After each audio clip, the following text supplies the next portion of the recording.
Afternoon, folks. Welcome to Infrastructure Committee members, members of the public, as well as council staff. We're just going to kick off and start this Infrastructure Committee meeting.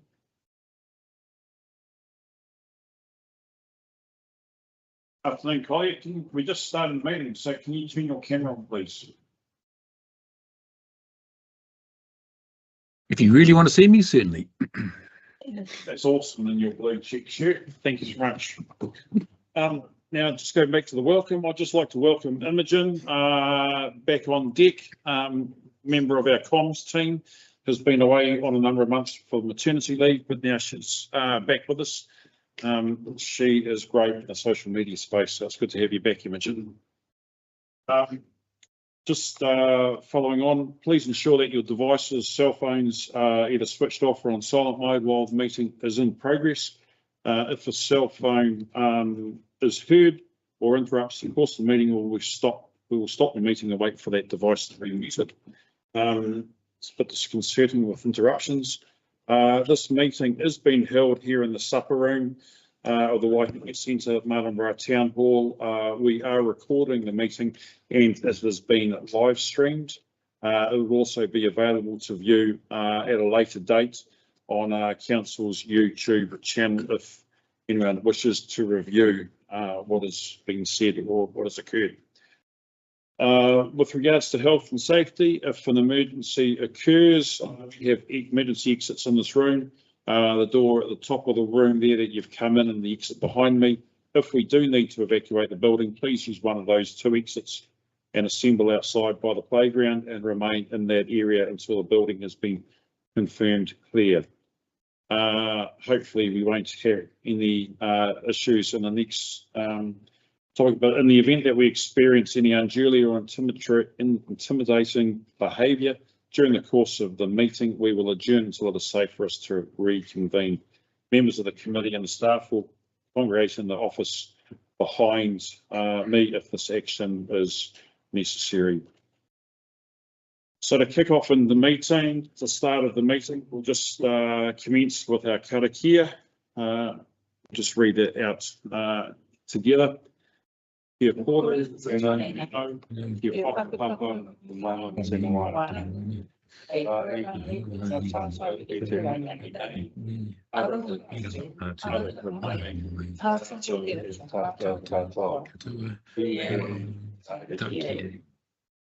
I'm just going to read that out. So the translation is, may peace be widespread, may the sea be like greenstone, a pathway for all of us on this day. Let us show respect for each other, for one another, and by I haven't been notified of any apologies. Has any of the committee members here got any apologies? I understand that Mayor Fran needs to leave at 3:30. 25. 3:25. 3:25. Thank you. And to be finished ahead of time, ahead of that, and Councillor Rupert needs to go for prior to 3. So no apologies. Are there any conflicts of interest that members would like to declare ahead of this meeting? No conflicts, thank you. Do we have any acknowledgements or tributes of members of our community who have passed, or tribute for any folks? No, not at all, thanks. Right, so we'll rock on to public participation. At this stage, well, we have got 2 public or members of the public, or 2 groups who have registered to speak to the meeting today. The first group is Emma McDougall from the Keeping Brandon Street Open group.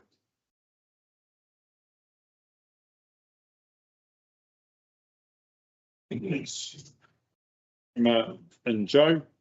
I think Amy's probably let you know that you have 5 minutes, and that includes time for councillors to ask you questions. And if you'd like to continue, we'll get started. Thank you. Tēnā koutou katoa. We're representing the perspective of the Featherston residents who are concerned about the proposed closure of Brandon Street. This has been an ongoing discussion since 2024 and is mentioned in the Featherston Master Plan, page 29, Project 3D, but official consultation did not happen until late 2025. We've made injections under the Local Government Act to keep this road open, as we feel at this stage the burden is disproportionately put onto residents to an unreasonable degree. We've reviewed and summarised the available information, including the OIA responses from Council, NZTA, KiwiRail assessments and NZTA's safety response too. We believe that there's some important questions that need to be answered before any decision in regards to closing Brandon Street is progressed. The Local Government Act and the process of getting community engagement have not followed the appropriate processes. We're not convinced that the proper consultation that you've obliged to go through was followed, but we're prepared to work together. Our concern is very simple. If Brandon Street closes, the following will occur. 1, more people, including obviously school children and elderly, will be pushed onto State Highway 2. This results in unsafe turning situations from and to Bethune and Moore Street. 2, reduction of resilience in the network. When there's major accidents, snow closures or peak festival events, the residents have no or limited opportunities to leave or get home. This includes access to emergency services who are known to use the railway crossing when State Highway 2 is blocked or busy. And 3, the reduction of safe evacuation routes, especially flooding. These are predicted to occur as per the Greater Wellington Regional Council and Wellington Water Modelling. Residents will not be able to get onto State Highway 2 or Western Lake Road due to floodwater from Abbots Creek and the Hill. Closing Brandon Street moves the most liable route for residents to reach Anzac Hall or the emergency hub. Noting that stormwater will no longer be managed by South Wye Council, we want to focus our time with you on the State Highway 2 impacts and how you could potentially help us. We want to tell you how our lives have been impacted from a State Highway 2 perspective if no mitigation measures are implemented, and what we think it could look like. And so this is the maps that we've created. So some of you have had a chance to look at it. So there's a crash. Amy, if you don't mind. No, can you scroll through or not? Yeah. So if certain things happen, if this is road's closed, how are we meant to get out? If there's an accident here, how are we meant to get out? Well, this is what we're going to do. How are we meant to get out? Oh, is this route here, is that State Highway 2, is it? Yeah. Right.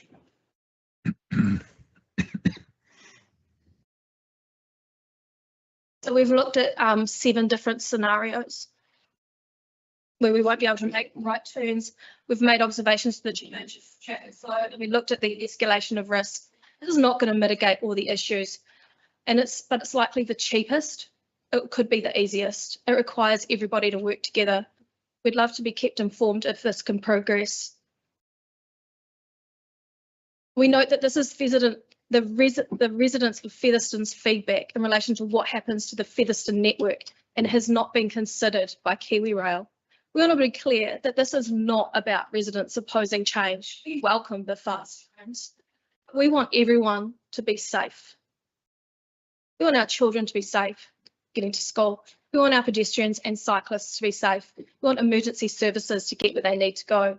We want a robust rail service that services commuters, tourists and residents.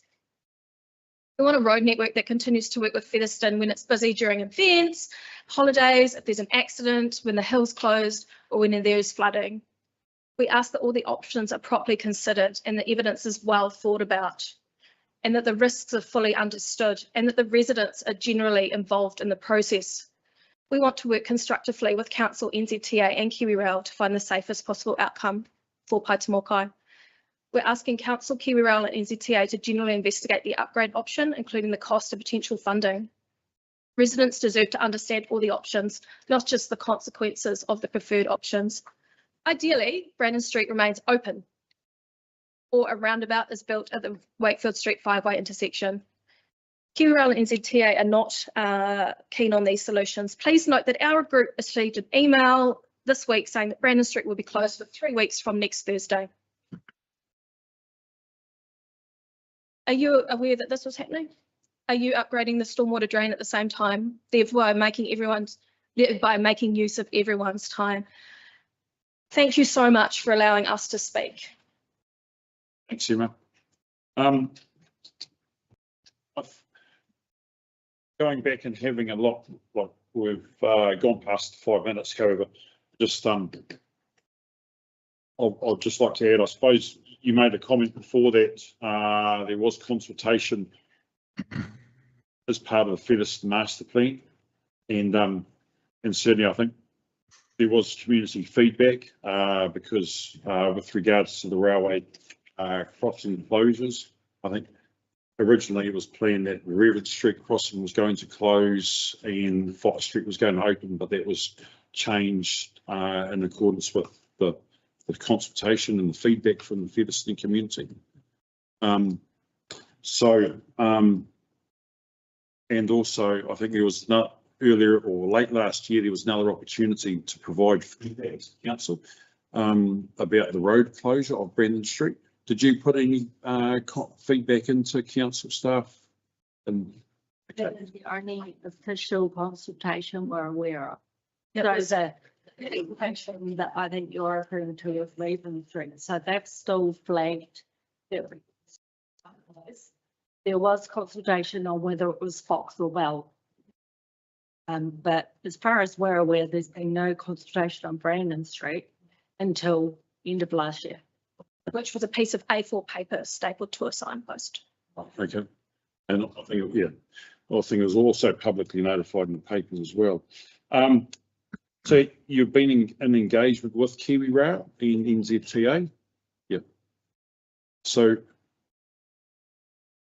from my understanding is the whole process, while it's a Kiwi Rail process and a GW process, council had to be involved because they're council roads. And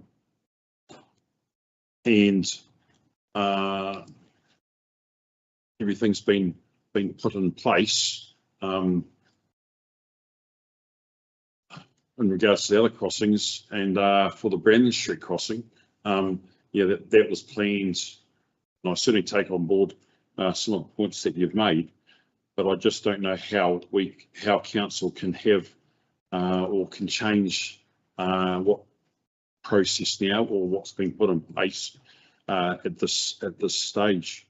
You asked the question about working on the sewerage line underneath the railway crossing, and that has certainly that's been an issue for council probably for the last 18 months, and that sewerage line needs to be replaced, and the plan all the way along has been to replace that once the work occurs at that railway crossing, to then prevent or mitigate the disruption to traffic and to trains.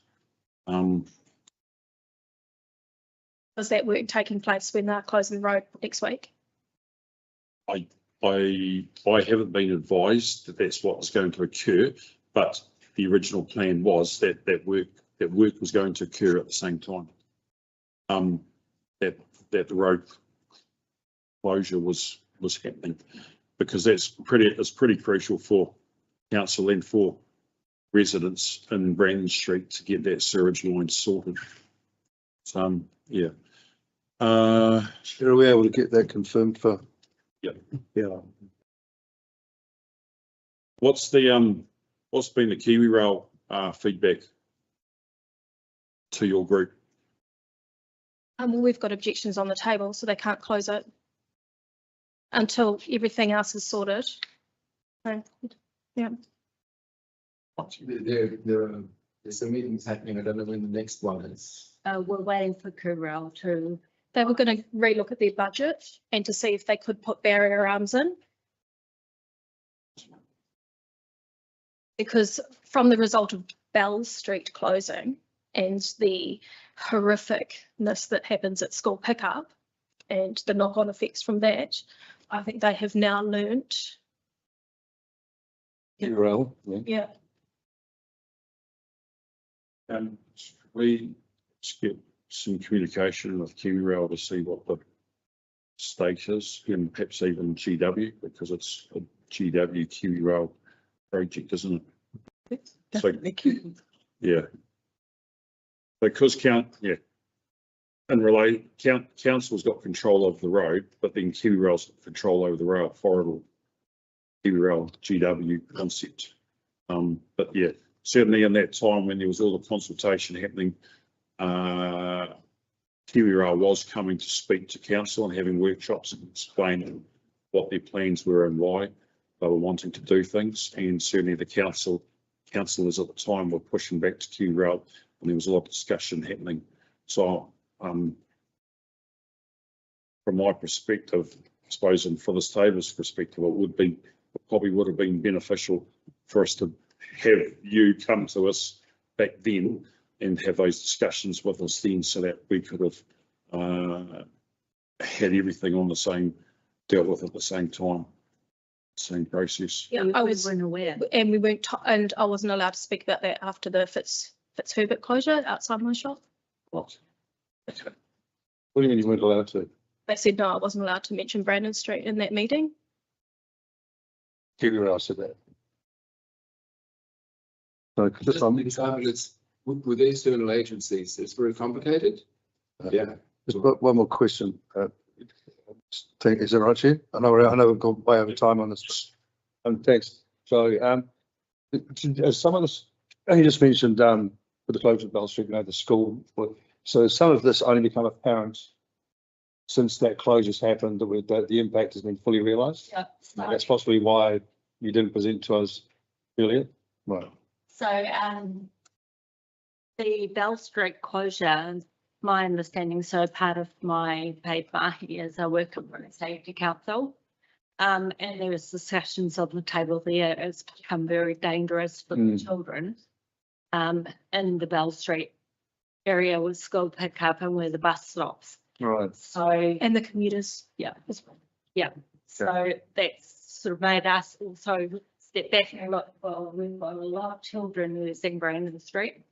We've got a school close by. And we will be forcing our children onto state highways. Whereas at the moment, most of the kids on that side of town can go up to Brandon Street, go down Brandon Street, go down Lion Street. So we're going to force all those children onto the state highways. Okay. Thanks so much. Thanks so much, Joe and Emma. We've certainly taken on board what you've had to say. We've got a section here, actions from public participation, so we'll have some discussion with council staff and see where things can go from there. Thank you very much. Thank you. Cheers. Thanks, Emma. Thanks, Charlie.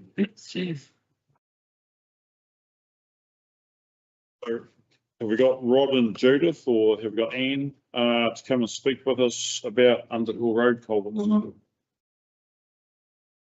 Afternoon, folks. Just like to start off. You've sent you've sent a lot of information through to us, which is really helpful and beneficial. Thanks. And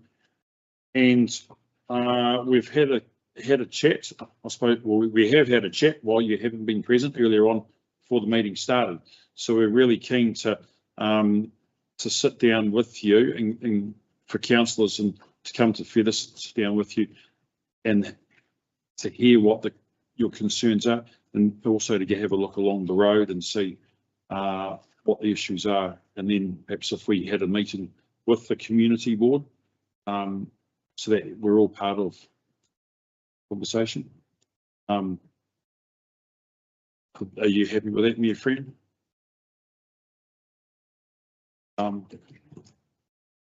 So what so we'll just set the scene there. But yeah, if you could briefly go through and give us the high points. Councillor Katoa. We recently moved to Featherston Underhill Road January of this year. During that time, we have noticed a number of serious issues with roading, culverts, drainage, and also the cycle way. We've done our best to highlight this. Yes. And then we'll speak to the points in a bit more detail. Okay, so it appears there are three issues that collectively result in a flooding issue, not a risk, damaged road requiring continual maintenance, impact to the South Wairarapa flagship 5 Towns cycleway project, but perhaps more importantly, an avoidable road safety hazard which requires some form of remediation. So the first drainage, there are two aspects to it. As you can see clearly from the photographs, the first problem is culverts running from the road under the cycle path into the drainage ditch, running north-south on the western side of the road. We've got further down the slide deck, there are some pictures of these culverts, though you can't see them because they're blocked up with dirt. Keep going down, Amy, there. I think on the second page or third page. They're inadequate, and I dig them out quite regularly after every rainflow because the silt from the road just blocks them all up. And what that does is it reduces the runoff from the road, creating more damage to the road when it's used by vehicles. So that's the first issue. The second issue is the design and capacity of the ditch running north-south along the road on the western side, which is what the primary photographs are of, you can see there.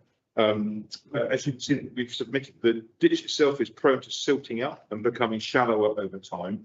And despite maintenance by the capital's contractors, any substantive weather event results in the watercourse becoming overwhelmed by the volume of runoff. Culverts running under several driveways are too constrained by their design. The pipes are too narrow and they are blocked with silt.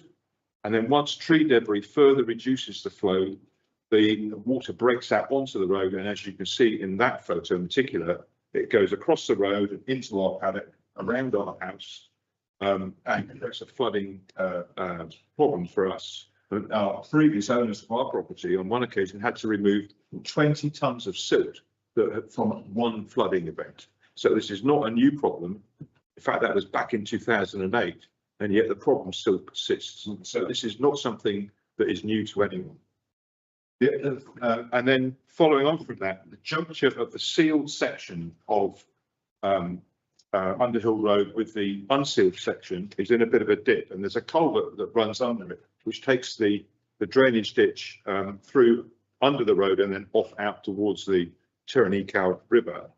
That again is too small. It's a single pipe. It blocks regularly, and we end up having to effectively drive through a ford every time there is a challenge. So despite the council team being responsive to our requests, each time maintenance is required, it's unplanned, it's reactive, and it's increasing costs over a period of time. This results in what I would argue is an opportunity to do a spend to save solution and actually build it once, build it right, and put the thing to bed for a longer time. The third issue is a lack of a tar seal for the end section of Underhill Road. The road requires regular grading and maintenance, and it's this maintenance that creates silt and loose material that blocks the culverts. In fact, after the grade has been through, I go out with a shovel and dig culverts out because of the graders just pushed everything into the ditches where the pipes are laid. Underhill Road experiences a reasonably large volume of traffic for residents, recreational users visiting the campsite and the swimming hole, cyclists using the Five Towns route, and heavy vehicles accessing the quarry at a, I think the consent actually is for a high frequency of heavy trucks going up and down that road. Unsealed roads, when dry, create large quantities of dust. And so cars, heavy vehicles, pedestrians and cyclists are not a good or safe combination in such conditions. Creates reputational risk for the council in terms of the flagship project, but more importantly, increases the probability of accidents. The dust, even from slow-moving vehicles, especially trucks, completely obscures the road and reduces visibility for drivers and pedestrians alike, creating the optimal conditions for an avoidable traffic accident. So we acknowledge there's lots of infrastructure challenges around the place, but we're keen to understand whether the council has any plans to address the design and capacity of the drainage ditch, including the culvert bridges that a number of lifestyle properties use to access their properties over the ditch, the road to drainage ditch culvert design, which you can see behind you. Somewhere in there is a blue pipe. And then finally, the road designer construct, by sealing this, the short bit of Underhill Road that remains unsealed, you go from sealed road, unsealed, and then you get to Bucks Road and it's sealed again. And you go, come on team, why is that? And we need to sort it out. So that's, sorry, I'm taking too long. That's what we are. Thanks so much for that, Rod and Judith. We are gone past the 5 minutes, but we'll certainly, we'll lock in a time and for a meeting that it's suitable for councillors to come across, Featherston councillors, and meet with you, see what the issues are, and discuss it with the community, and hopefully come up with one solution. Thank you very much. Thanks very much for your time. We're just going to move into some public participation. But I think last one first, perhaps if we could click on locking in a meeting with folks from Underhill Road. Can't leave that. I think Holly will be interested and Rupert was work on that together. I'll step it with me. Underhill Road on the Greytown side is pretty much the same problem as Underhill Road on the Featherston side. Given I live on it. Yes. Yep. No, that'd be great. We could lock that in and have a discussion, and then come back and wonder whether we need to have any staff as part of that discussion, or should we just have a meeting with elected members and the residents first and come back with Yeah, have the meeting first. have the meeting first and then come back to staff with feedback. I would have thought at the very least James should be there. Okay. We could Mm. always, you know, I'd let's say. brief the immediate. Yeah. Should have a- Yep, no, great. Okay, no, good stuff. And for the Brandon Street crossing, if we could just get into communication. See what the status of that is with that group. Already done. All right, onto it. So as soon as we've had some feedback, if you can share it back through to us, that would be great, thanks. So rocking on, urgent business, is there any urgent business that members would wish to raise or staff to take? No urgent business. 7 minutes over time, so confirmation of minutes from the past meeting. Who would everyone had the opportunity to read through minutes from the last infrastructure commission meeting dated the 18th of June? Are there any points that need to be raised or clarified? No one's. I have a question, but I'll raise it later. It's loosely related to 10.1. I'll bring it up in general business later. Okay, thank you. Can I have somebody to move to confirm that the minutes of the infrastructure committee meeting held on the 18th of June 26 confirmed as true and correct? Move that. Councillor Clark and seconded by Councillor Bosley. All in favour, please say aye. Aye. And would Councillor Clark and Councillor Bosley like to move and second that the public excluded minutes of the infrastructure committee meeting held on that same day, 18th June 26, and confirmed as true and correct? You like to? Aye. Happy to do that, yeah. Thanks.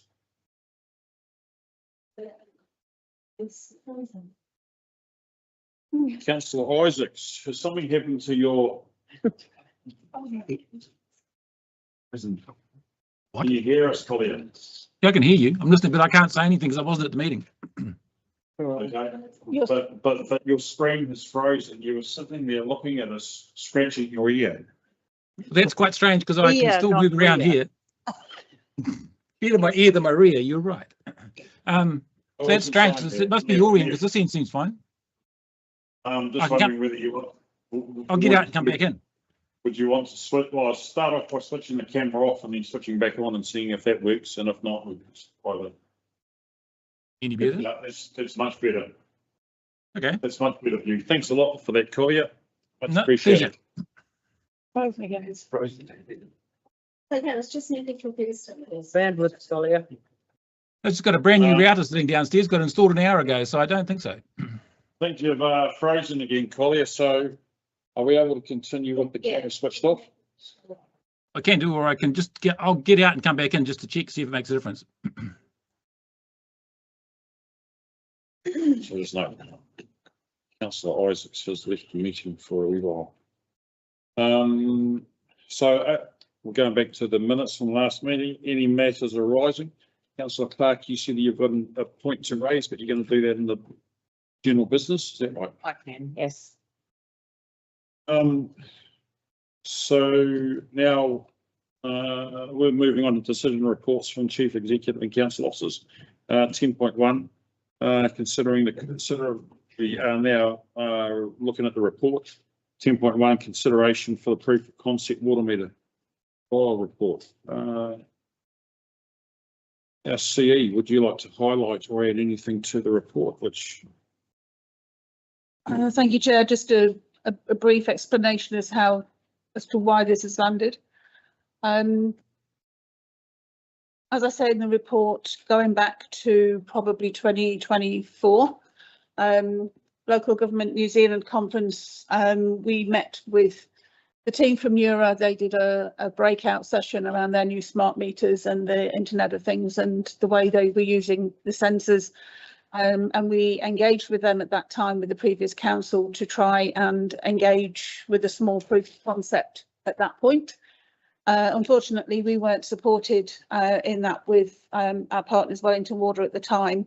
And then obviously things escalated quite quickly with the transition through the water legislation into local waters done well. So we didn't pursue that. But obviously now with the stand up coming next year of YT Waters, I was approached by Neura to see whether we had any interest on picking up the work that we'd started in 2024, as they were doing this for a number of councils across New Zealand who were trialling small areas with their smart meters to give intel to the new water entities when they stood up. One of the reasons behind this is the legislation requires the new entities to move to volumetric charging over time. And with at least by the end of the first 5 years, they have to be on volumetric. We do have 22% of our current network is on smart meters, but they are the radio versions, so they still need somebody to drive around to pick up the readings. What this proof of concept would do does not require that level of interaction. So this creates, if you look at the presentation at the back, they create a wide area network around the houses, which means that you're in constant communication with the smart meter. So you don't have to go immediate, it sends the data to you. In other areas in Australia, they have dramatically reduced lost water from the network from leaks, because you can also put sensors in the water under the ploughs. And that allows you to check when water's flowing when you wouldn't ordinarily expect it to be flowing, and can identify where leaks are. At the moment, we're looking at the smart meters themselves for this trial only. I asked our Wellington Water colleagues this morning what the lost water from our network was, and at June 2025, it was 47%. That is not lost through leaks. So that is unmetered supply, that will be the illegal connections. It will also be the water that's taken off by the tanker firms that fill their tanks and then take them out. So it's not all lost water. It just means that it's not necessarily metered supply going through our network. So being able to identify areas where we do have leaks would obviously help to reduce lost water. So what I've written into this report is hopefully that as a committee you would endorse the investigation of this. That would then allow me to engage with the YT board and see whether they have an interest in it before coming back to council for a resolution, because the funding from this would come from the returned funds from Wellington Water that we got at the end of June. So if we did a 100 metre trial in an area or thereabouts, it would cost about $45,000 to do that trial. Thank you, Chair. Councillor Bosley. Just, thanks, yes, I've got one of those radio controlled meters at the moment. Would I be a candidate for that trial, or would you be looking for new candidates? So two questions. We would be looking for a block of up to 100 metres so that you could put the area network around it. And I know, Be contiguous. and then there's a charge to the ratepayer of the resident. And here as well, will that be funded by council, or will that be up to the participant in the trial to pay that? Or the app, Yeah, no, for this trial period, although we trial 100 units, is that right? yes. So the ratepayer will have to pay to be in that trial. It'll be fully funded by council. That's what I'm suggesting. So Oh, yeah, so I thought I read in there that it was going to be a charge of $500 or so to the ratepayer to do so. But It says in the first year, there's a per annum charge, which I think I worked out to about 162 all the costs would be for the cost. council, thank you. because we will be running the trial. So presumably, they'll be using that product. And presumably also Whiting Water, basically suggested that other products be used when they are fully set up. They would have to be changed over. The contract or the trial novation. Yes, I mean, this is a proof of concept at the end of Proof the, of concept that, that you in can terms, use with IT. Yeah. Is it also a proof of concept on the product being used? as in, are we testing whether the product? Installing 100 of these new meters, YT Water, when they come on board, will do their homework and actually recommend a completely different product. So you're taking out these meters and having to replace them with something else. That's not the intent of the trial, The but trial is to test the IT connection. I'm not sure that that's the case, but this is, it's up to the YT Waters Board. I mean, the same proposal will go to them. If they think that it's of benefit, then I will bring it back. If they don't, then it will go no further. Just wondering if in fact we should actually be consulting with YT before we bring this back, of course, by the board, by the council. That's exactly what it says in the resolution. No, it's the other way around. Were you asking us to endorse it, I suppose, to investigate? Yeah, and then request that the chief executive engage the YT Waters Board prior to any request to council to approve the I proposal. was suggesting it may be better to do it the other way around. Get the view of YT Water. I think didn't the want to point- pursue it any further than this table at this point, because it's council money that would go into it. If you've got no appetite for it, then that's fine. Councillor Isaacs. I'm not sure that's the point. I mean, my question in this paper, I mean, it's a great idea in a general theory, but it would have been great to talk to YT before you came back to us with it, which I think is the point Rob's making. Because in the end, we want to know where it fits with what they're doing. And so even if we thought it was a great idea and doesn't quite fit with where they're going, it was sort of null and void quite early on in the piece. So I think I support what Rob's saying, and it's perhaps slightly backwards, but it doesn't matter now. I think we're all saying it's interesting. What's YT think about it? And we can then go from there. I think overall, I mean, the concept would be fine. I mean, you've got to, it's smart meters is obviously that, but I just would like to get clarity from YT Water that this is the direction that they would approve and go down, or whether they've actually got some other thinking in mind before it actually comes to us. Councillor Clark. Well, I think that would just relate to one of the things that I wanted to query, which is how many other providers are there? And so if YT are looking at a number of providers, you know, going to them first is a useful suggestion, I think.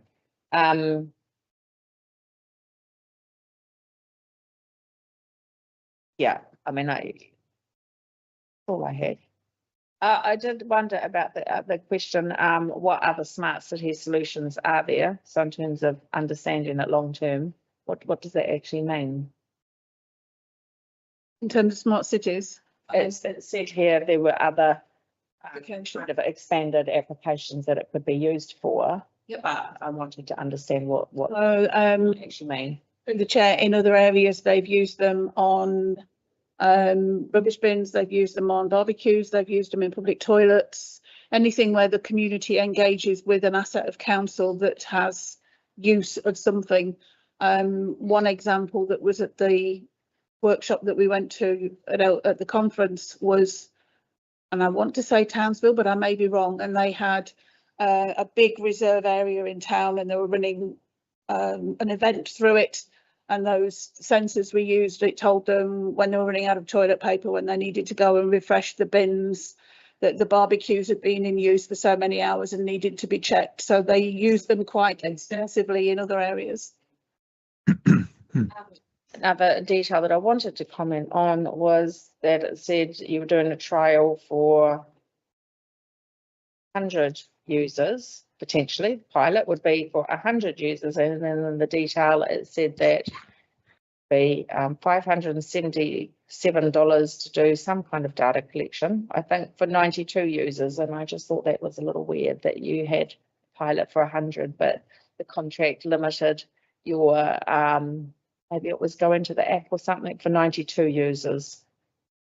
I just thought it would seem sensible to do that for 100 users if you were going to do that. To note the page. Anyway, you'll see that.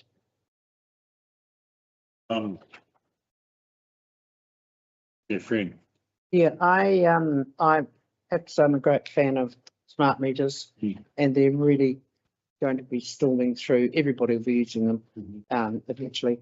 But I do agree with Rob that we should talk first with YT and ask what their intention might be, and I'm assuming they will be looking at this. I mean, all water companies will be. It's pretty self-evident. And then the question is, where are the other trials taking place and how big are they? Because we're a really tiny council in the whole of New Zealand. We're one of the smallest ones. Do we have to do this, or can we just, in this case, literally just piggyback on what others are doing, you know, with the data they'll be getting? I mean, if they work in, you know, Hauraki, they'll work here, or they'll work in Invercargill. I mean, it's the same technology. And normally I'd say, yeah, let's have a crack, but we are really pushed for money at the moment, and we're tiny, and a big city could easily do this and not even notice a small you know, a small scale trial, but we will notice it. And I know we've got the money available that's coming back from Wellington Water, but we thought that would be used to just, you know, move down the debt burden on our residents. So I think there's two things. I'd go with what Rob suggested and actually see what YT Water is going to do. And secondly, have a think about whether we really do have to do this, or whether in this case we could just say, look, we're too small, we'll piggyback on the data that you get from others. Okay. Sorry, Chair, I've got one other question. It relates to the loss of network water, which Steve said was actually possibly higher than 40%. Yeah. And as I understand, the bulk of that isn't actually from residents or where the numbers get that. It's from other sources. So I suppose the question is, how will smart metering actually improve that when it's coming from different sources? Or going, yeah. we're lost. Yeah. When certainly going. It's a bigger problem. It's a different problem. It's going to be resolved for a meter. Unfortunately, coming through the chair, unfortunately, we couldn't get the breakdown from Wellington Water as to what was through leaks and what was through any other means off the network. So it's quite a blunt percentage that they've given us. At the moment, we know that there are leaks on the private side of the network that don't get addressed because there's no incentive at the moment for the homeowners to address them, because they are maybe still sitting within the 250 cubes and there's no benefit. So this would at least, or a system like this where they can monitor what's happening on their phone, the same as you can probably do, the same as I do with my solar panels and other people do with electricity, would work in the future. This is just an opportunity that was put in our lap, if you like, from our discussions with Neura. Yeah. I'd yes, it good discussion, and certainly moving along. That Janice, you said 40%, 47% is lost. So that's water treated at the plants, and be interesting to know what the dollar value, I suppose, you know, we don't have that now, but what would be interesting to be able to find out at some stage what the dollar value or what the cost to council, i.e. ratepayers, is of losing 47%, because it's costing us, isn't it? And then I suppose the other point that I was going to raise is, has been part of, not only part of the trial, but I suppose later on, if it was accepted by YT for this, what are the financial benefits and what's the return? Huge. Wouldn't do it. They have that quantified, but yeah. So I just say, there is absolutely no doubt that this is the way to go. It does, it's phenomenal.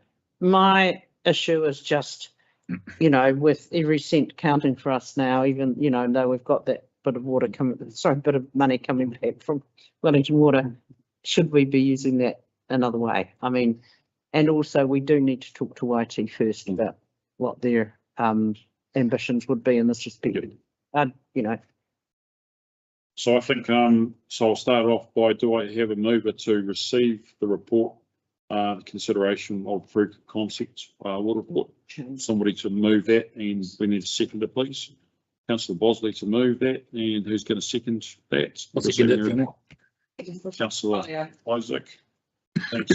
Now, recommendation B is to endorse the proposal to investigate. So shall we, perhaps, can we just take that out and instead just have recommendation C, which is request the chief executive engages the IT board And report back.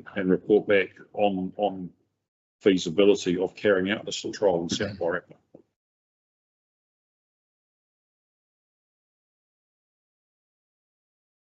I think that would work, wouldn't it? That wording. Oh, Amy's got that wording, so who would like to move that modified amendment?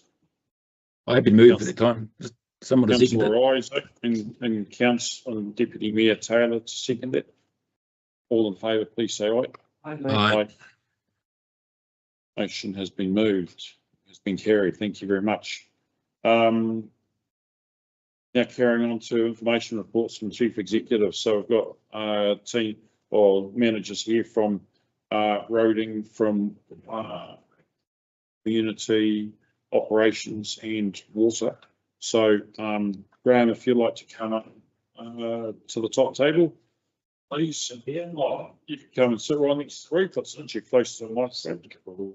And James is going to just give us a brief introduction. But before we kick that off, I'd just like to say that we'll try and take 10 minutes per topic, like we did in our last meeting, to move things along.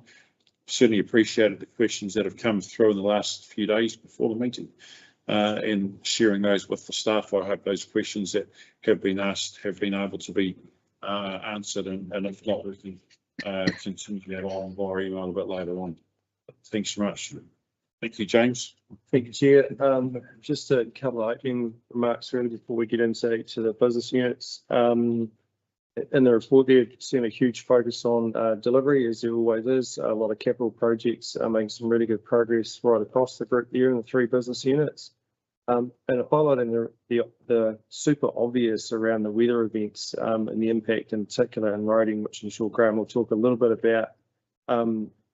There's a huge amount of work there that I think probably isn't appreciated all the time. The amount of damage that's there, the amount of work that's been created as a result, on top of BAU, for not only the Ruamahanga Roads team, but the contractors that are actually doing it. I think it's very easy in an urban setting to see blue skies and sunshine and actually forget about the damage on the coast. So I just wanted to acknowledge the amount of work that's out there, particularly the weather events and their significance and their quick succession as well. But I'll hand over to Graham to take us a bit more through roading. Before we start, Graham, I'd just like to echo James's comments about the work that you and your team have been doing. I know that there's not many of you in your team, in the Ruamahanga Roads team, but you've pulled and you've got Fulton Hogan teams to do the operational stuff, and also pulled in subcontractors. So thanks very much to the efforts that you and your team are putting in, as well as those other teams of contractors. I know it's I think it's been no doubt pretty stressful for you for the last few months, with so many events coming bang on top of the other. Haven't been able to get back to the BAU, which you no doubt want to be doing. But yeah, thanks a lot for your efforts and for the team's efforts. I'll pass it on to the rest of the team as well. I'll take it that you've read my report, so I will just quickly go over them with the time for the 10 minutes.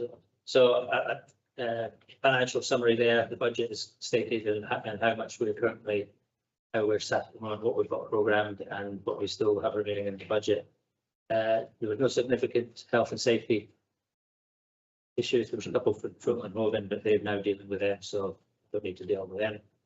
I'm not going to go in line by line on how many things we've done and how many kilometres we've done. If anyone's got any questions, I'm happy to take them. Minor events, most of it has been clearing slips, maintaining roads, access for residents, and as you've just mentioned, the impact that the storms have had has closely aligned with minor events. So we've completed our reseal programme for 26-27. And we will be starting our reseal programme a month earlier, like we did last year, to try and get it done between September and the end of the year. So that's locked in. Emergency works. So we're still working. The impact that the storm events have on us is that we are actually still doing work from way back in 2025. We're still not on operating. Far from that. Then, as you can see there, you've got the May 2025 swell event. We main work for that is eco reefs. We have just completed one of the eco reefs down Watangi. So Watangi? Orangi. Sorry, yeah. So we just completed that one, and we're underway doing some planning to start the work at Turner's Bay. So that work's underway. Some very boring pictures of roads. Oh, didn't I? Just going, sorry, Graham, just going back to the special purpose road. I was out that way over the weekend and I saw that Anderson's Hill has dropped significantly on special purpose road. Some of the locals have told me it's dropped a metre in the last week or so. It's been accelerated since the June, July storms. I've actually just got the report from Tim, who sent it to me the other day for Johnson's Hill, and the storms had a big impact on the amount of movement there as well. We've got sampling equipment along that area. Hadn't moved for a while, and then all of a sudden it started to move as soon as we start getting the wet periods. So that will be something for a discussion in the future about how we address forward. But unfortunately, other things that are higher priority right now. Yep. Thanks.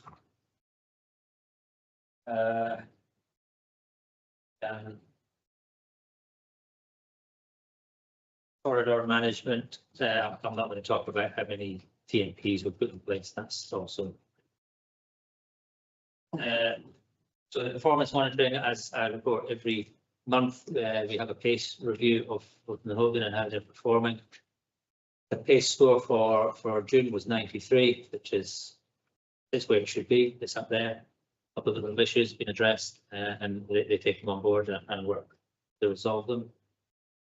The ongoing work, mainly our ongoing work, has been overcome with the storm event in June and July. The June and July storm was much bigger than the February and April storm. We have, myself and a couple of others have been very busy putting together the claim to go in. So we've split the claim down for June into two parts. We've got the response, which it will be going in today or tomorrow, and the recovery component will start working on that. Which, well, there's already work being started on the recovery, and it's actually getting options for some of the bigger repairs that we need, some of the sites that need significant work. James and I have already been talking about that. Structural work. So we're in here. So the Tower Bridge on St. Mary Road. We're working on that. We have come across a little bit of a snag. We're talking with regional council about how we're going to get the consent to go ahead with that. We still not convinced that we know the full depth of the culverts that we need to use, so we're going to actually have to do a diversion of that river a bit into one culvert and then go into the other culvert that's remaining that's dry to try and find the size of it. We're a bit unsure. So that's the bridge that I've just mentioned there. Lower Valley Bridge, I've now got the options paper for the Lower Valley Bridge, and James, well, when we talk about that, and then we're going to present that the options. Waironamai is a bridge that's maybe gone a little bit on the back burner at the moment due to our work commitment for the storms, but it is still there to be addressed. I mentioned that the budget constraint, and there is due to the frequency and the nature of the work that we've got at the moment, there is a lot of budget being spent on consenting hydrologists, geotechnical engineers, ecologists. And I've made comment in here about the engagement with iwi as well. Now, because of the volume of that amount of work, iwi has now, so I've had an email from Greg, who does my consenting work for me, that we're going to have to start looking at an option for a payment for that work we did so much. That's my main message there.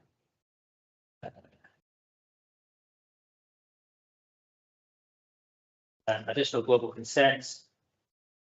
We are restricted in our global consents and how much work we can do in and around some of our assets. So that leads to us having to go out and get further consent. For example, testing for lead in paints before we can paint a bridge. We have to get it tested, and then we have to go through the process of getting those consents. And so the glue pot is one of those other sites that we had sampling. We had some money to carry out some testing on that location. We drilled the holes in, put the testing equipment in, and then in June the slump was so big it broke all the testing equipment because the ground moved so much. So it's a big issue for us. There's a report on the glue pot that's going to be coming to council some stage in the future. I've got some of that report. I'm expecting the rest of it today. Okay. Do you guys all know where the glue pot is?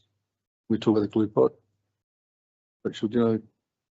So just for councillors, councillors that don't know, the glue pot is out on the coast from along the Te Awaiti Road, from the intersection at the Awhia Road, Tora Road, and then it tees.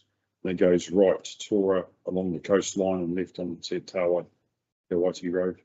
It's up to your right station and the glue pot is short distance along there. Yeah, so it is historically been moving for quite a few years. I've been in discussions with NZTA and with James about how this falls into the storm events that we've had. Storm events have had a big impact on it, and it's making it worse. But that is something that was there before the storms as well. So geologically, that whole area is just moving anyway, right? It's so unstable. Yeah. So some of the options that we've got in the option papers are from reasonable to horrendous. Yeah. Cost to try. We'll work through that when we get to see it. So, and very similar, Whakatomatoma Road. Whakatomatoma Road is currently got a 3.5 ton restriction on it, and it's highlighted to me the other day. There's some people that are ignoring that. Got some investigation, and I've asked the regional council, making sure it's not them. I can assure you it's not Fulton and Hogan to them. My concern with that road is that if you put too many heavy vehicles on it and it is still a little bit wet, there's just a seam of material that's holding the road at the moment, and you can see the bedrock below and the bedrock above, and that material is potentially dangerous. So it's something that I wouldn't be comfortable leaving for any length of time. It does need a solution. Crowd obstruction is just normal. Tewkesbury School, I've actually scored a little bit because Regional Council have agreed to pay 50% of the North and Wellwood Regional Council in many areas, and this is one of them. They've agreed to pay 50% of the options report to look for a solution on that flood area. Well, that report should be with us within the next month, 6 weeks. So Graham, is that just specifically the area between Fuller's Bridge, the first bridge, and then the Tewkesbury School, or is it all the way from Lagoon Hills to Tewkesbury? Yes. First part from Fuller's Bridge.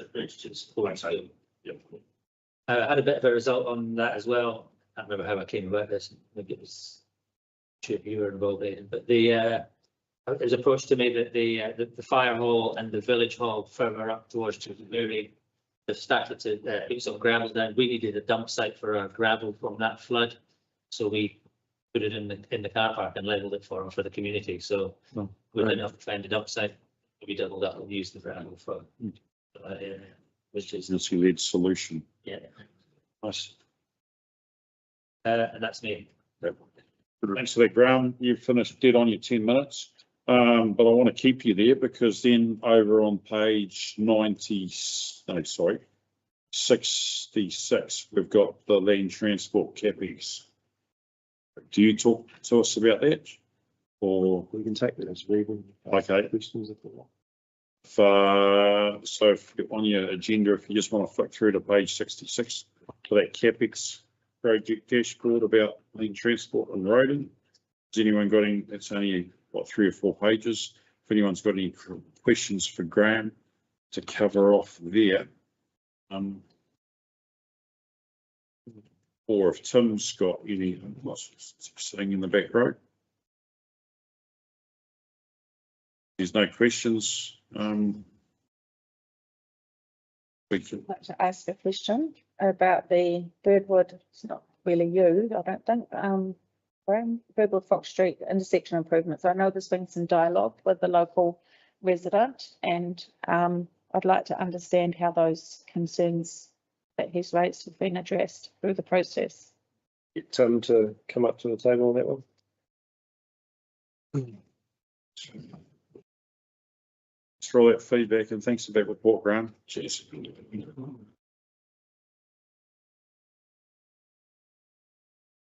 The council, please elaborate on the dialogue. We've spoken to a lot of people out here.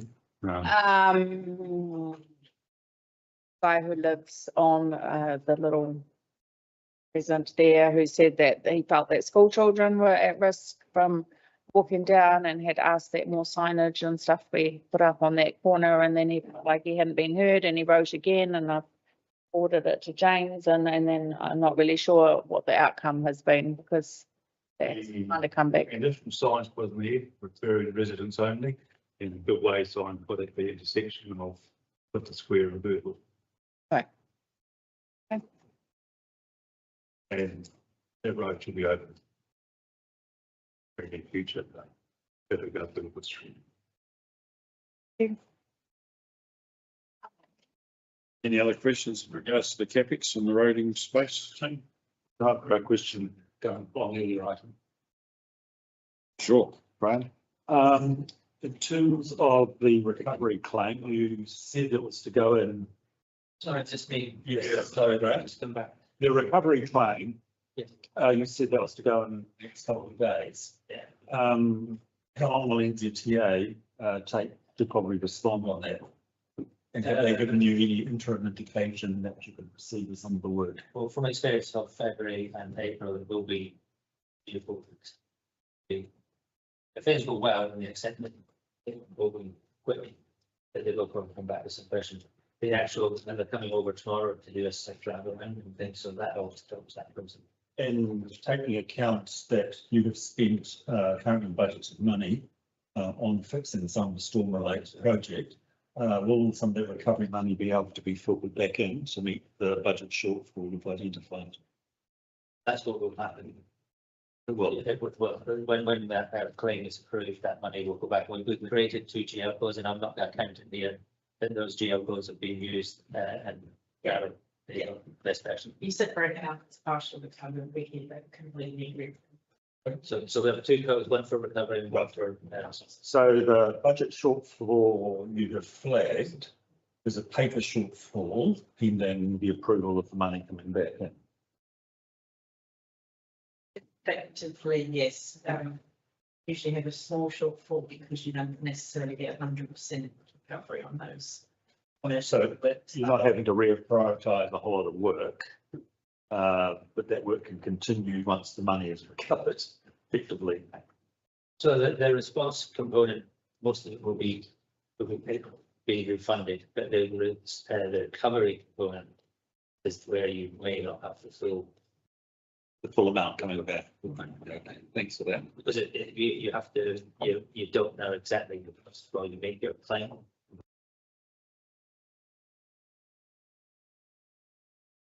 I've just got, sorry, Chair, just got the one further speed review that's probably, which was over $500,000. Is that a full outline of how that money was spent at some point? Yes, we've got a report to NDPA It was, by end of the month with regard to local low risk expenditure. yeah. Thank you. Thanks very much, Graham. And some. Right, Melissa, would you like to come and have a conversation with us about community operations in the end? We'll try and keep 10 minutes. Thank you very much for having me. I'm going to run through this and use some time for questions so we can hopefully catch up on some time. So I'll take the report as read. We've had another good month, still catching up on some work delayed by weather events and vacancies across the fleet, but progressing well. We have a new member of the team living in the venue space. They're doing really well, already identifying improvements to the way we advertise, book and access our venues. So looking forward to implementing some of those. In the report that you've seen, I've got Longwood as red, but just because the money may not be used for its intended purpose of renovation and instead another alternative for removal or disposal. But the team are working through options for that and a paper will be brought to the committee about that in future. We've had some good comments on some of the Facebook groups and I think a little article in the press somewhere about the Welcome to Featherston sign being reinstated. And we finally received approval for the southern sign, so works are underway to prepare that for installation as well. And we've recently had the Martinborough Sprinkley School renovated in response to a lot of community feedback about that being a slip hazard. And we'll be reworking the changing rooms there before the season. Just to note that we didn't receive any complaints or comments about the pool hours last year, so we're looking to repeat those for this season, which is good, saves us a lot of time and work. And the Lake Ferry erosion after the weather events has been quite a hot topic for us. But we will keep working with the WIMO Stat Board to come up with a solution for the worst affected side to the left, which I think you'll be briefed on shortly after this. Great, thanks a lot for that, Melissa. Has anyone on the committee got questions for Melissa or on any of those projects which her team is working on at the moment? Councillor Clark. What's our likely timeline for Featherston toilets? I would see you awaiting stuff, but. Yeah, well, I mean, definitely by the end of this financial year, it's been pushed out due to the staff vacancies and the person who was leading on that was pulled in to cover some of that work as well. They're about to go on leave, but I've just reassigned that work to another project manager who will be taking that forward. So we expect to see it moving at pace. We've got some expressions of interest from local traders. We're just going through that kind of EOI responses and the awkward procurement place where we're trying to see whether it needs to go to tender or what we can badge together and how that works. So we'll update you as soon as I have the timeline. I have questions about a couple of things that I think are in your area, but not on here. I've seen a query and had that a couple of times from people about the building on Lake Domain, the old yacht club or whatever it was. Now, heard something about that before. Can you just update me? It's not ours, or it's going to be demolished, or it's in an awkward phase as well as we work through the handover of that land and the assets on it. So our asset managers have been working with Greater Wellington and iwi around that. There's a loophole in the license which says that if we're not formally notified of the closure of the club, that building remains theirs. We're working through what that means in terms of taking ownership of that. It's all kind of up in the air at the moment. We were made aware of it being accessible to the public. So one of our team went down and boarded it up themselves. And just to make sure that people can't get into that while we work through it, but we're just kind of working through the license. It was kind of gifted to another club, and then there's discussions around whose responsibility it is, but working through that. Okay, good to know. And also, I think it's card reserve, like Underhill Road, sports car parking around the sports ground in Featherston. I know that's kind of been raised a few times on and off. Is there any update you can give me on that? It's come through the community board. I think we've touched on other issues around Underhill Stadium and need for some works to be done there as part of our asset management findings.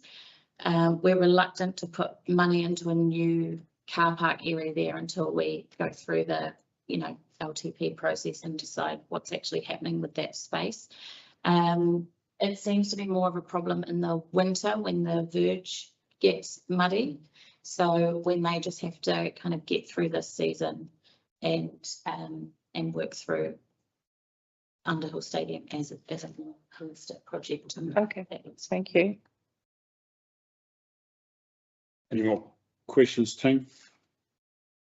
No further questions. Thanks so much for that, Melissa. All that, Great report, sir. Thank you. Updates. James, we got someone in the water space. Oh, so James now our water expert. Breakfast. CapEx, topics. Thank you. My team that we're going to be presenting on this are actually in a project meeting today. So I'm it with regards to letting you know a bit about water and where those projects are. You see the dash there gives you a pretty good indication of where things are at. We've made some changes to it, so it's a bit more accessible visibility wise, and you can see where the program is and how things are tracking across time. I've noted in the earlier comments about the Featherston water main upgrade and the Waihi water treatment plant projects pretty much being finished. They're at a point of going through the tag lists there. The second stage of the Featherston water main upgrades is just come, tender's just closed. That's for the investigation and design work. The physical works on that will happen at a later date that's yet to be confirmed. I've talked with some of you before, a couple of projects I wanted to mention, especially the Greytown wastewater treatment plant desludging. As it says in there, we've had discussions with contractors about the work, got a bit of back and forth with regional council about the revised consent, so working on that.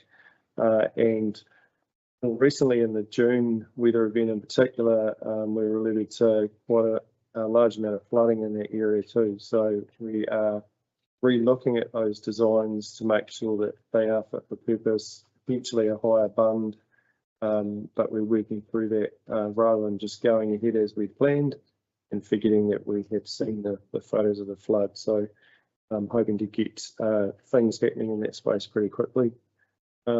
The other large project, which has its own slide now, that's what we thought we would do. The wastewater treatment plant upgrades across the three plants. That's only just kicked off, and the updates are there. I won't read those out verbatim. A little Gucci diagram on design and a specific, it's probably quite hard to see on this program of where each of those plants sit in terms of where we expect them to be completed time-wise.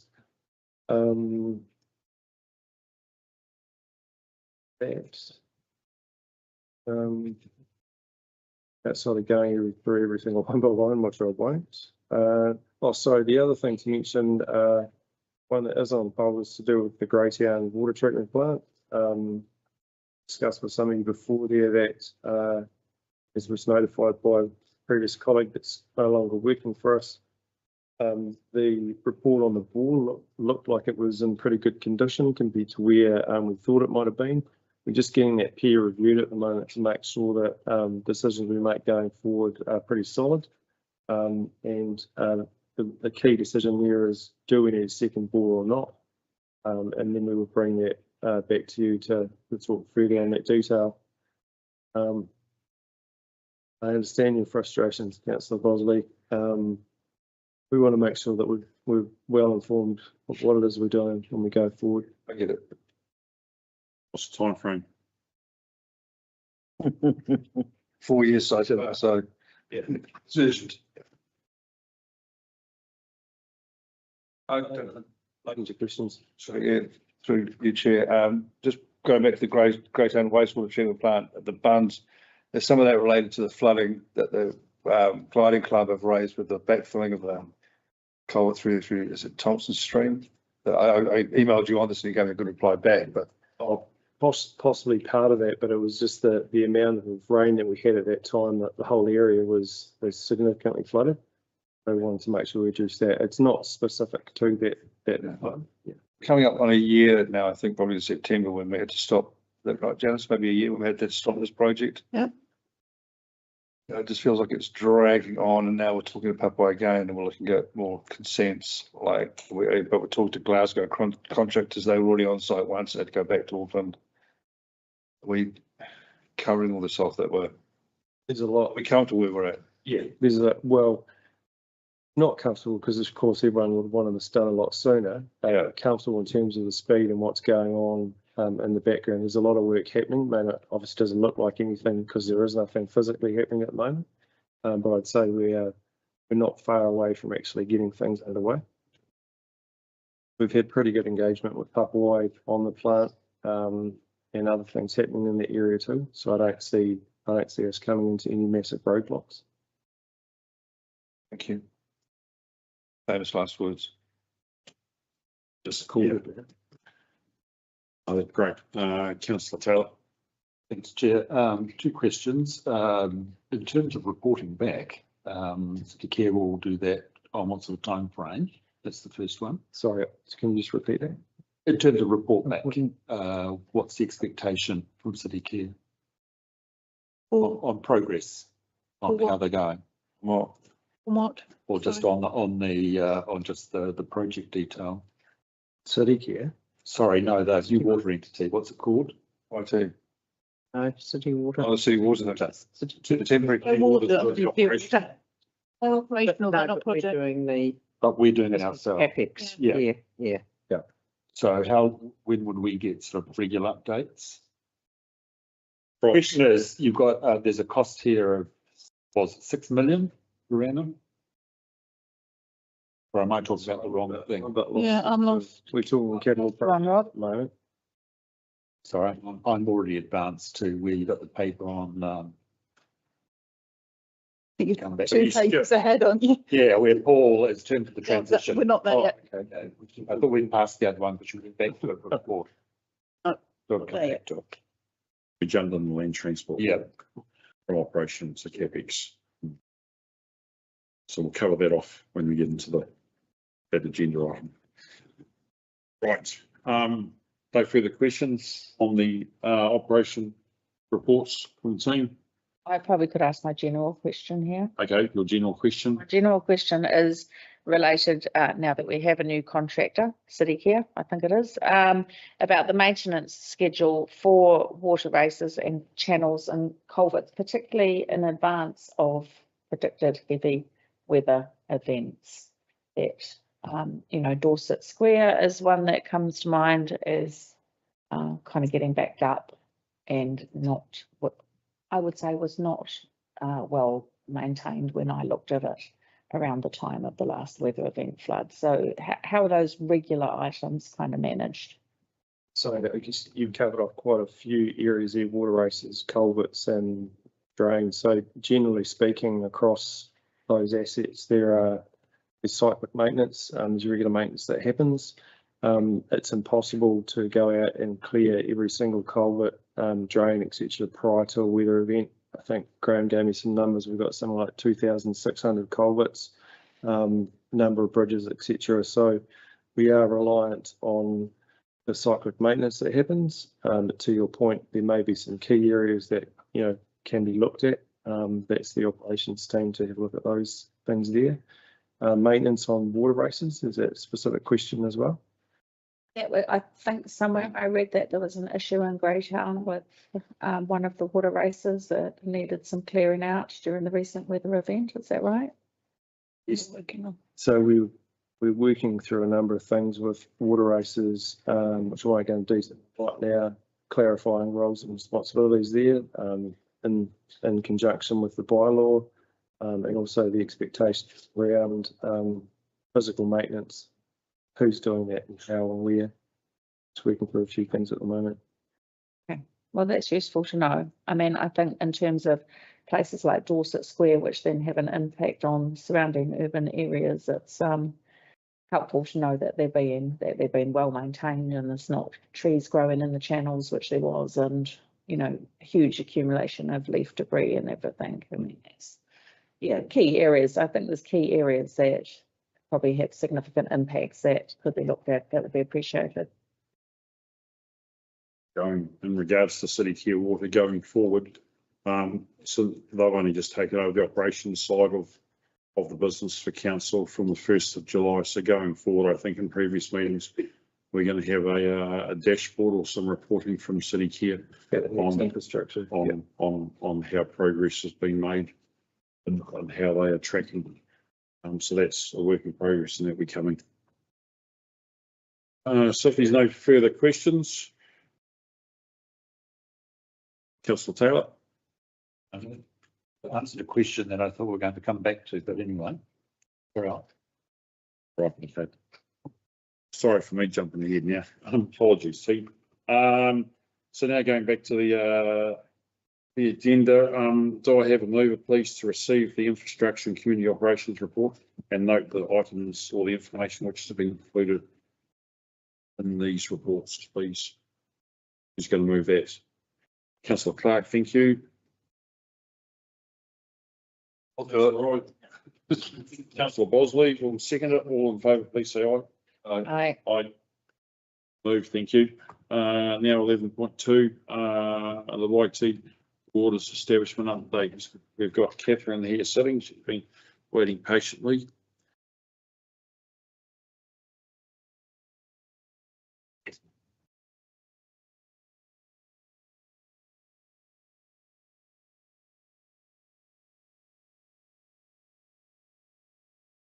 Good afternoon, everyone. Afternoon, Catherine. It's just a general update for you. Areas of the program I've summarised in the report, so happy to take any questions in any areas there. Maybe the only thing update that I've noted just that's different to what's in here is that yesterday we received our LGFA approval, so we are. Explain that, Catherine. I'm just explaining that. Yeah, so all water organisations, if they want to borrow in their own right, have to become members of the LGFA. That happens. Of the government funding agency. Sorry.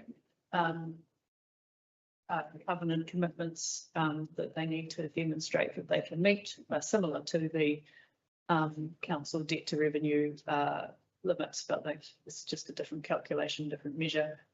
So in order to go through that process, there are two steps. Firstly, you have to go through a credit check process, essentially, which is the LGFA board looking at the financial projections and confirming that you're capable of meeting those covenants.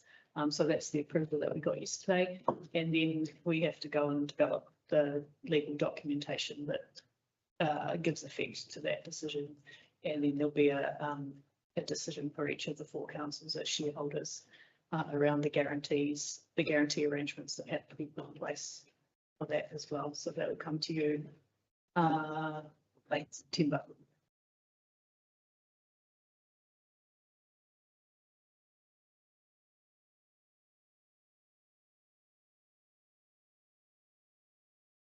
just a note that I'd asked in terms of the paper, prior to this meeting, through James about given that, all of the financial strategy structures that would go into the water services strategy, which is still under development. And I just asked when we could expect to see some initial information about water rates. And so that can just confirm probably towards the end of this year.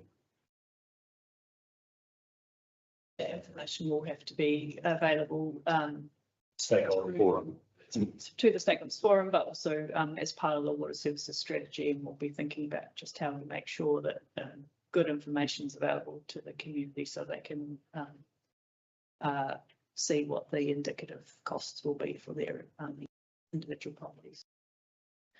I think to that point about, through the chair, communications, that there's a huge amount of misunderstanding out there about who is what, and Wellington Water and Te Aki Wai and YT, and everyone thinks that we're with Te Aki Wai now, that's quite a lot, got quite a lot of visibility and everything. There's huge amounts of confusion about that. So those consumer facing comms are going to be really important to help people understand that transition.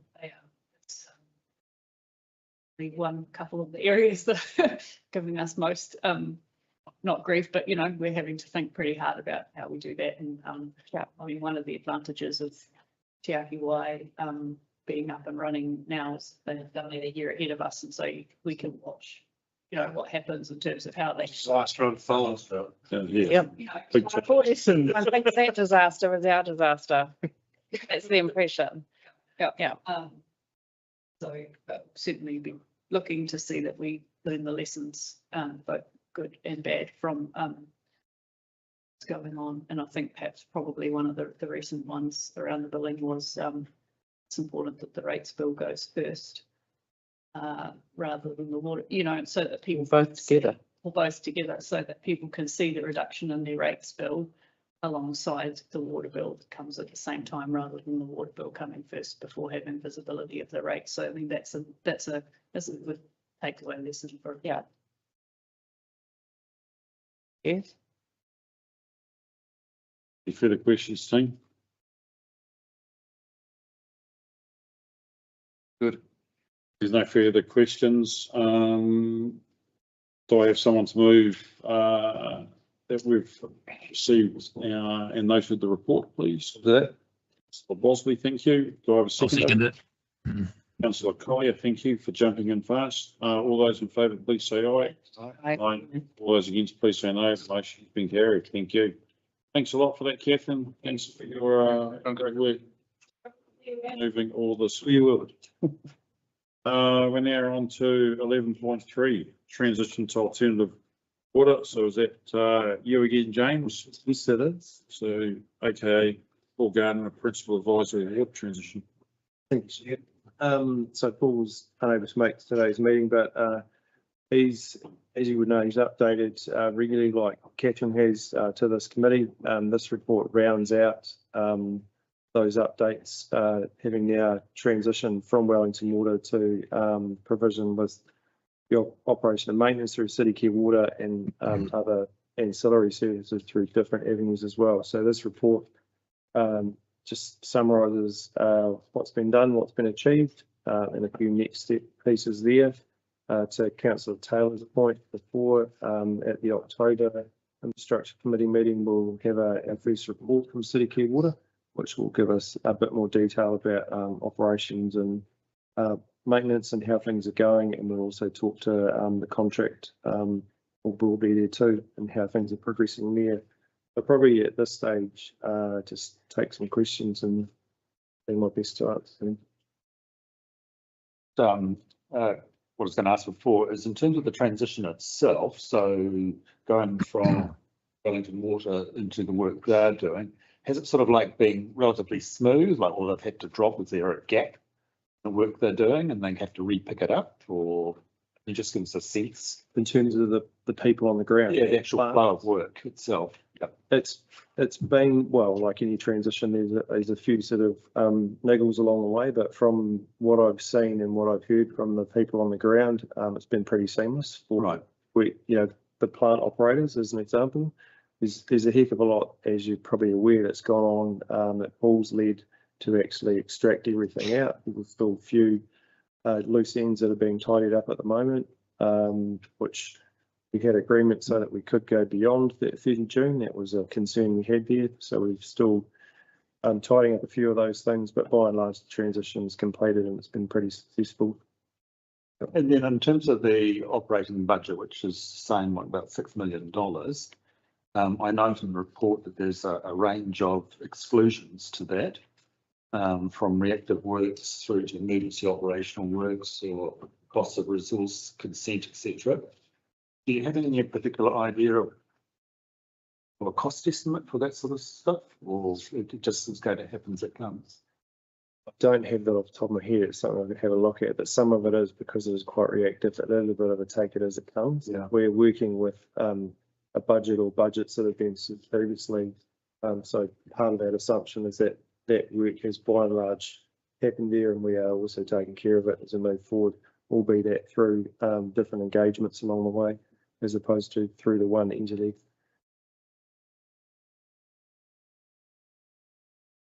Any other questions, team?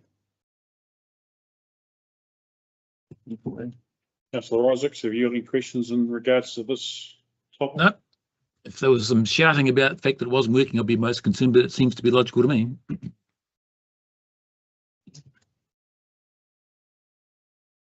Not hearing any negative feedback like we have been, or like everyone's been hearing about what's happening over the. It's positive. Okay, thanks a lot, team. If we are all happy with that,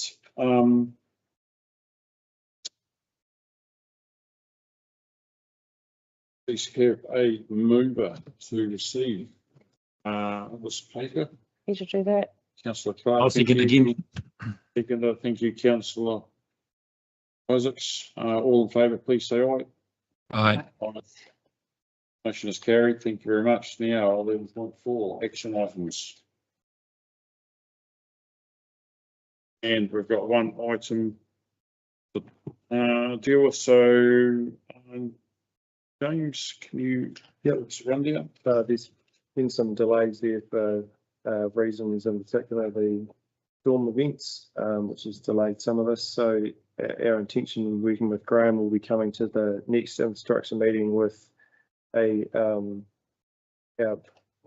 information from our bridge inspections report, which will be the prioritised bridges, bit of an indicative priority list, costings, etc. And we will present to you the current year's inspection in the previous year to show you what that looks like, along with a report we already have as a detailed options on the Lower Valley Bridge as well. So it'll be a reasonably chunky bridge paper that we'll be talking at the next infrastructure. Right. Any questions, team? Yes, but not about that specifically. About actions, one question about actions. What's that? That is not one.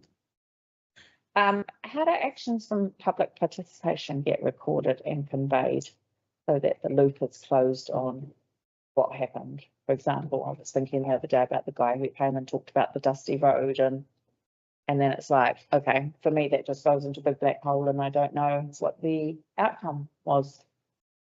So that's an example, but in general, when people take the time to come to public participation, how are those actions and follow-ups recorded and conveyed back to councillors? Yeah, we Would like to have a process if there's not one. Good question. Chair, it's been for a discussion about the utility of that public participation. I think we probably need an offline discussion about how we manage it. Honestly, I don't think it's very satisfactory on either side. Mm-hmm.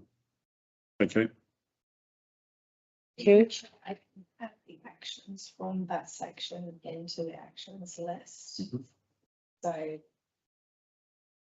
nothing is signed.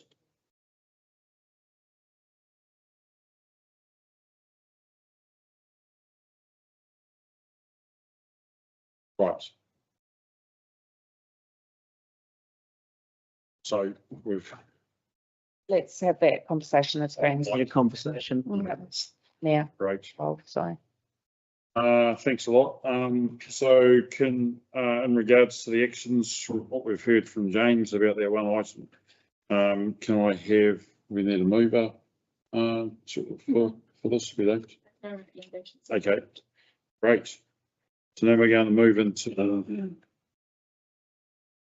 excluded. No, we're going to move into public excluded. Excluded. Discussed our roading contract rollover, and the reasons laid out are that general subject matter of should be considered while public, the reason for passing this resolution is specific grounds under section 48 of Local Government and Official Information and Meetings Act for passing this resolution are as follows. So